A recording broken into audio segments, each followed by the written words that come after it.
என்னப்பா உன் கேள்வி? குடும்பத்துல என்னவே இருக்கு இவ்வளவு கஷ்டத்துக்கு காரணம்?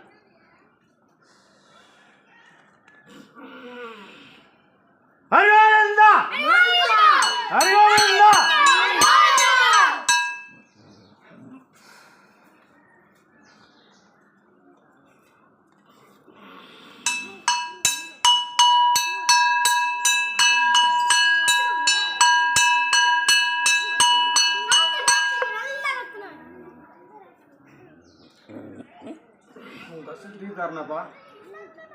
என்ன கஷ்டம்ன்றா? என்ன பிரச்சனை? என்ன கஷ்டம் கேட்குறாங்க? கஷ்டம் தீர்த்தறது ரெண்டாவது.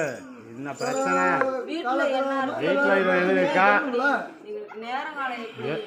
வீட்டில் எதுவும் இருக்கா? இல்லை வேற இருக்கணும். எந்த இது இல்லாம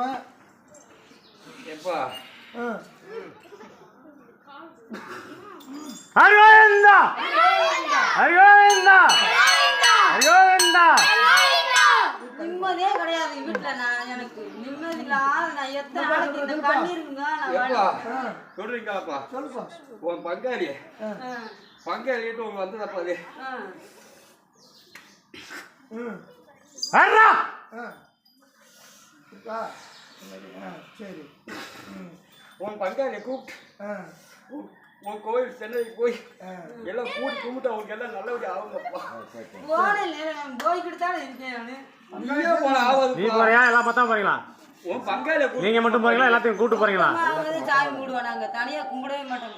சரி ஏப்பா எல்லாம் போயிட்டு வந்துருக்காங்களாப்பா? போயிட்டு வந்துக்கிட்டு சரி உங்க தண்ணி வெளி பாருங்க. நானே அழகு சாமி சாமி. சரி ரைட்டு. போய் வரல. உங்க ஆலயத்துக்கு போய் எல்லாரும் போய் தண்ணி வாங்கி வரதுலாம் சரியா போகும்பா. அந்த மாதிரி இருக்கா? ஏப்பா எல்லாத்தையும் மொத்தம் போறாங்கன்றாங்க. கோயிட்டு போக சாமி மூட்டு போகப்போ இல்ல திட்டு மீறி இருக்காங்க ஒன்னா சேர்ந்துட்டாங்கன்றாரு. ஆமாப்பா. கோயிலுக்கு வந்துட்டேன். கோயிலுக்கு கருப்பு.